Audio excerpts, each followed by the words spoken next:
On the news, 22 justices nominated for Supreme Court appointment.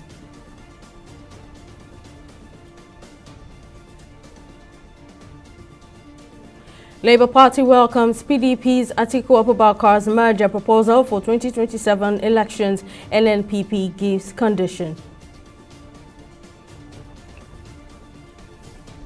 And federal government reduces charges against the Emefiele, files 20-count charge bordering on procurement fraud against ex-CBN governor.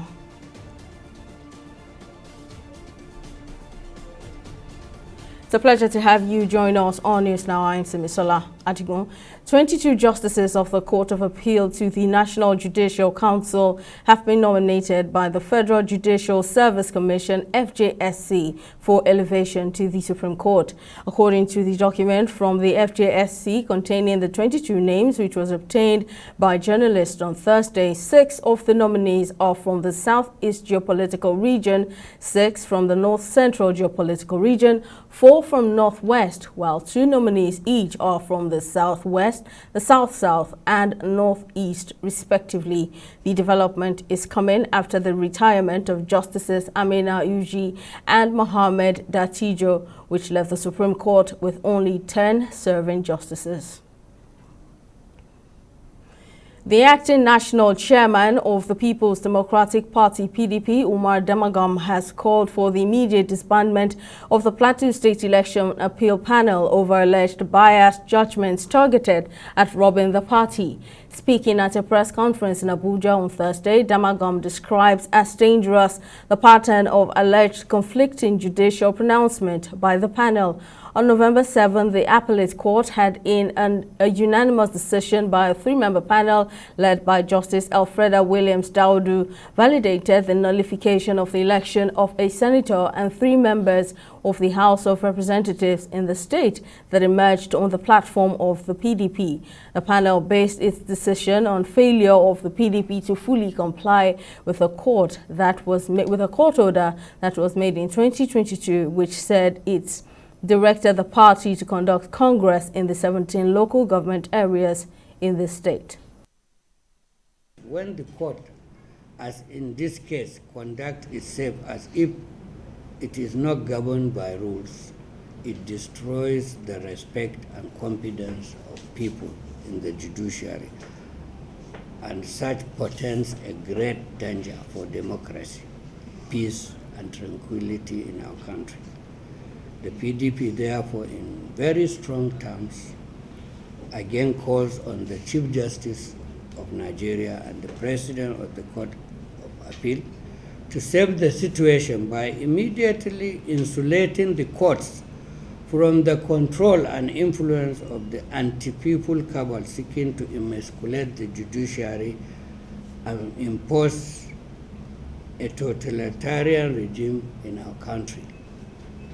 The PDP also urges the CGN and the President Court of Appeal as very experienced judicial officers to restore confidence in the judiciary by immediately disbanding the present Plateau State Election Appeal Court panel, set up a new panel, and subject the biased judgment by the Plateau State Election Appeal Court panel to judicial review. This is the only way to avoid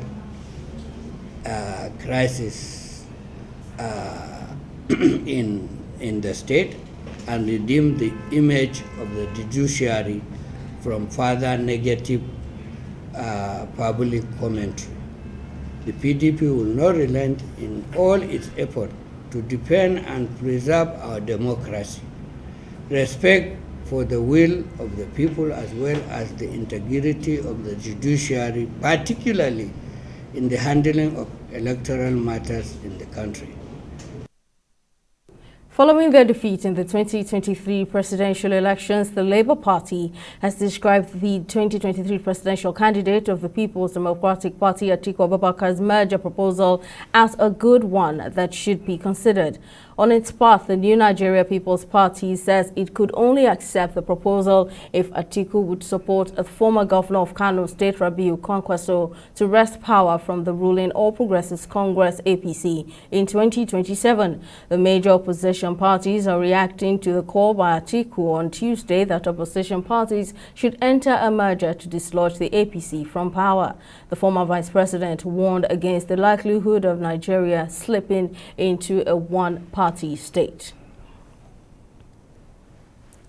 To speak more on Atiku's merger proposal, political affairs analyst Muyiwa Akintunde joins me on the news. Thank you very much for joining me, Mr. Akintunde. Well, first of all, what's your take on the merger proposal by Atiku Abubakar? Do you think that it's a feasible one, considering their different ideologies?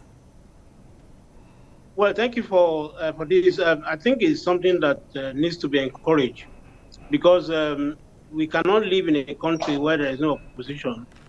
We need to have a constructive opposition. And the way the election has turned out, and even when we go back into the history of politics in our country, we cannot have more than, we need to have two strong political parties, one in government and one outside it, you know, checking the government and ensuring that they do the right thing for the people. So I'm happy that this is being considered, but I just hope that it's going to, you know, it's going to work. I mean, ego will begin to come in and all of that. So, but I think that it's a good idea to have merger of those political parties. All right, now the NNPP presidential candidate, that's Rabiu Kwankwaso, has said that he should be the face of the merger. Now, do you think that this will work? Okay, that's one of the issues that I had hinted about my first response, which is ego. Who is going to take the flag? Who is going to come first? Who is going to play the lead role? It's always been the issue in our politics, not now, not even in recent time, way back. You find a situation where everybody wants to be number one, but only one person can be number one. Realistically, in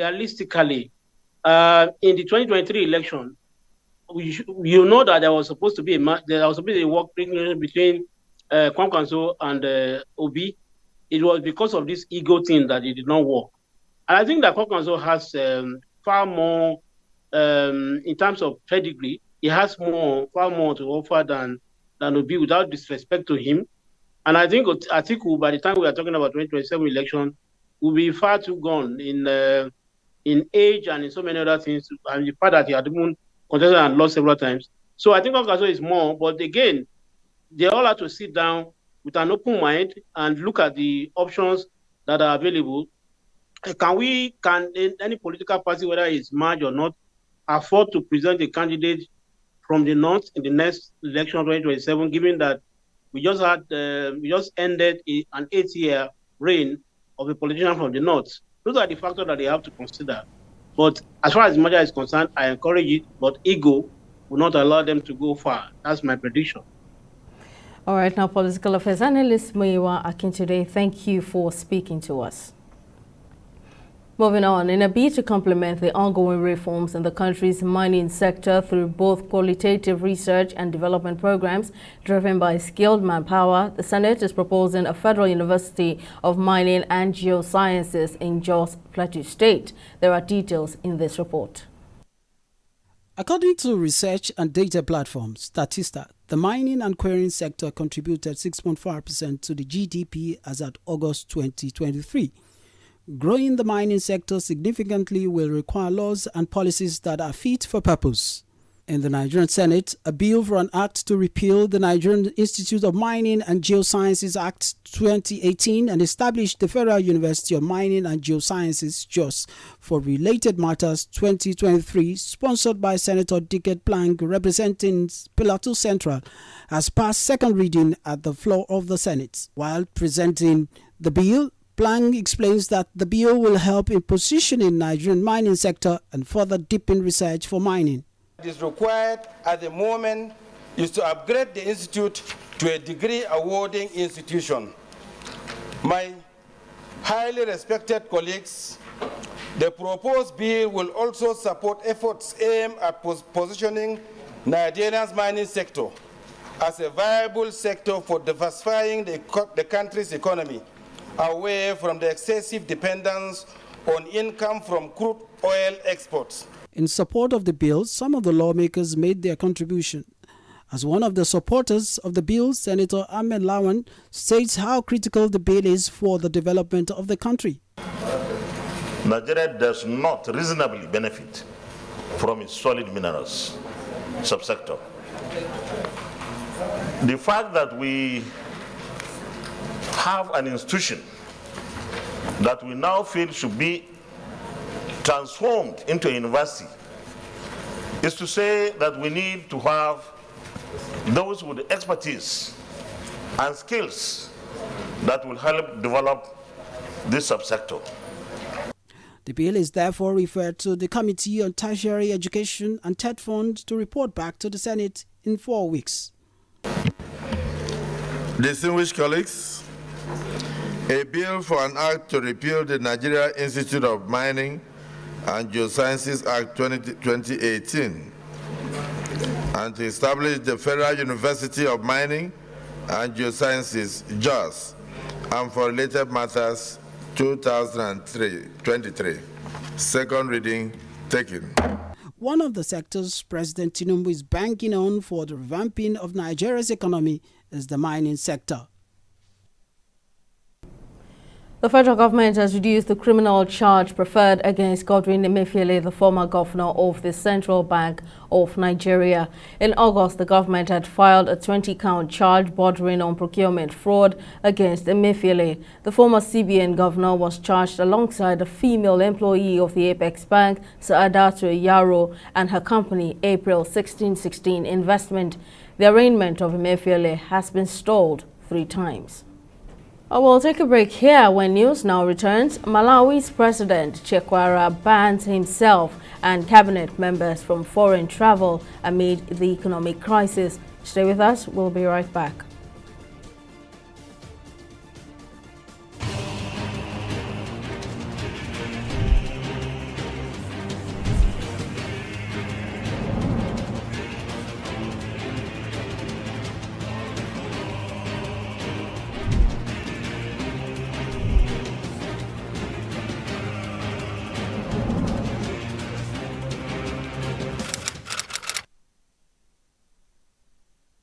In the last 3 years, we have built a multi-purpose center, which is the envy of all in our constituency.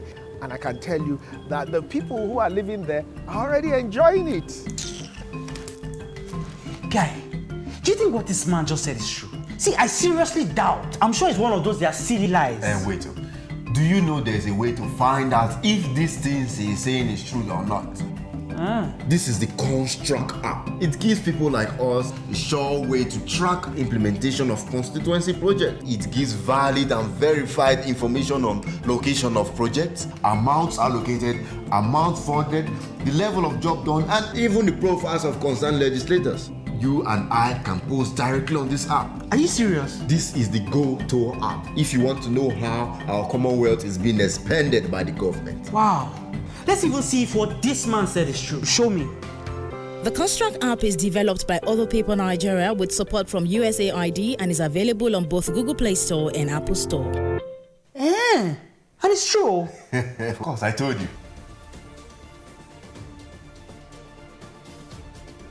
Welcome back. A recap of our top stories tonight. 22 justices of the Court of Appeal to the National Judicial Council have been nominated by the Federal Judicial Service Commission, FJSC, for elevation to the Supreme Court. According to the document from the FJSC containing the 22 names, which was obtained by journalists on Thursday, 6 of the nominees are from the Southeast Geopolitical Region, 6 from North Central Geopolitical Region, 4 from Northwest, while 2 nominees each are from the Southwest, the South-South, and Northeast, respectively. The development is coming after the retirement of Justices Amina Uji and Mohammed Atijo, which left the Supreme Court with only 10 serving justices. We also told you that following their defeat in the 2023 presidential elections, the Labour Party has described the 2023 presidential candidate of the People's Democratic Party, Atiku Abubakar's merger proposal as a good one that should be considered. On its part, the New Nigeria People's Party says it could only accept the proposal if its flag bearer Rabiu Kwankwaso if Atiku would support a former governor of Kano State, Rabiu Kwankwaso, to wrest power from the ruling All Progressives Congress in 2027. The major opposition parties are reacting to the call by Atiku on Tuesday that opposition parties should enter a merger to dislodge the APC from power. Now, in case you missed any of our news bulletins or for more updates, you can catch us on Limex World TV or log on to our website on www.tv360nigeria.com. You can also follow us on our social media platforms on Twitter, Instagram, and YouTube at TV360 Nigeria, or download our mobile app on Google Play Store and Huawei App Gallery on Facebook. We're at TV360 Online.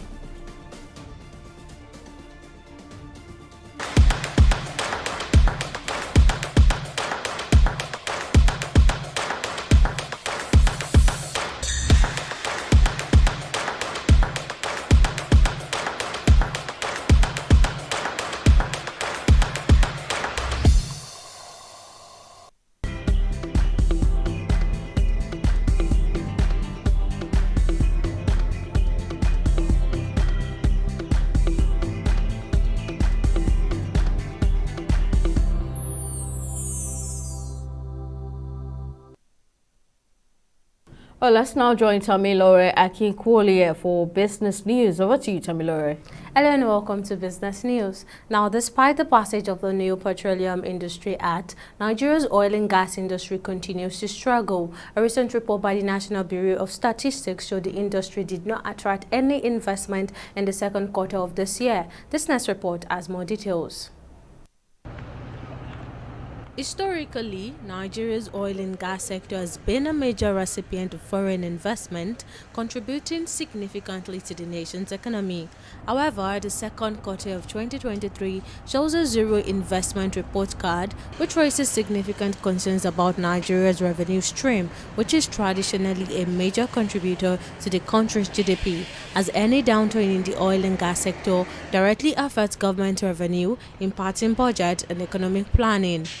The issues of security challenges, pipeline vandalism and oil thefts, negligence on the part of the oil companies in the maintenance of assets and integrity has led to pipeline explosion and so many other things, anomalies, which all culminated in the drop in the revenue and, in an economy whereby, in an oil economy whereby revenue is dropping, no investor might be willing to put money. The oil and gas industry plays a pivotal role in supporting the Nigerian currency, and according to Export, a decline in foreign investment may exert pressure on exchange rate, potentially affecting the value of the national currency. We already started feeling the consequences. Scarcity of dollar is one immediate consequence. Imagine for a second that we are doing 2 to 2.5 million barrels of oil per day. I do not think that the exchange rate will be what it is today. With a global push towards renewable energy, Export emphasized the need for the country to explore and invest in alternative sectors that align with global economic and environmental trends. We should not only rely on the oil sector, we should also rely on other sectors like the transportation sector, the aviation sector, the consumer goods sector, the industrial goods. There are so many other sectors that government can actually generate revenue from. Government needs to actually invest in those areas in order to attract foreigners to come also. Or probably government can create, a very conducive business environment around those other sectors so that foreigners can, bring in their funds and invest in these sectors, and government can also generate more revenue from taxes of these companies in those sectors. Formulating informed policies through critical engagement with stakeholders will also help identify areas of potential growth and diversification. The agri sector is very wide enough, for citizens to invest. Both local and foreign investors can invest in it because there's this multiple chain of investment in the agricultural sector. And that was what Nigeria was actually relying on before the oil was actually discovered. So if Nigeria can go back to the agri sector then harness the opportunities, that is embedded in that sector, I think Nigeria will be better for it, and our over-reliance on income, forex from crude oil, will actually reduce. The MBS report no doubt is a reality check for Nigeria as the world gradually moves away from fossil fuel to cleaner energy. Tamilore Akinkwole, TV360 Lagos. We'll take a break and be back with stock market reports.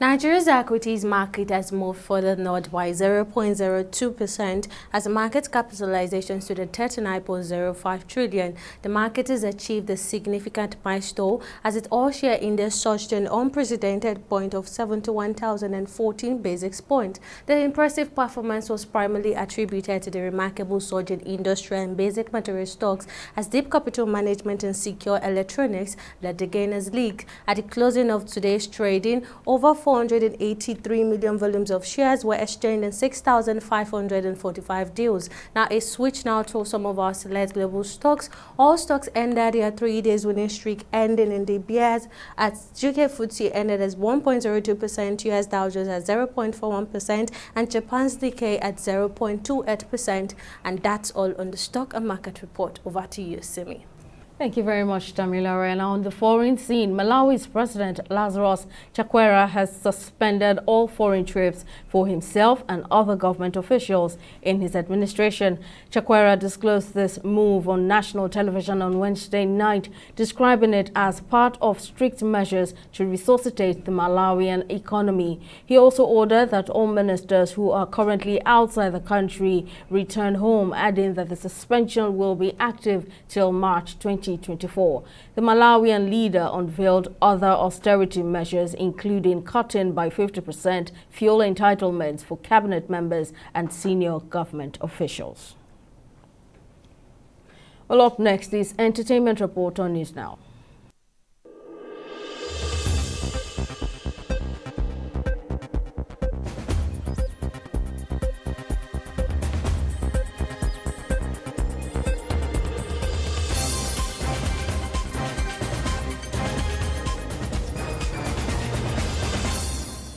A video of a man walking on a rope across bridges and rail tracks in Lagos State has been circulating on social media. The footage showed generals from the former Soviet Republic of Estonia walking to the Onome rig on the Lagos Lagoon. The East European man successfully made it to the rig to the bemusement of a panicky but cheering crowd of onlookers. It was later revealed by Governor Babajide Sanwo-Olu's media aide Jibril Gawat that the project was to showcase the beauty of Lagos State, and the Red Bull team was working together with the Lagos State government through the Lagos State Safety Commission. Jada Pinkett Smith has spoken in defiance of her estranged husband Will Smith, stressing that they will be suing brother Bilal, who levied sex allegations against him. The actress recently appeared as a guest on The Breakfast Club, where she aired a standpoint regarding the claims by Bilal. Jada said they will definitely be taking legal actions against him for his malicious statement. Jada also added that Bilal once tried to extort them for some money on the grounds, so they would definitely be taking legal actions. And that's it on the entertainment segment of News Now. Tamilore Akinkwole at TV360 Nigeria.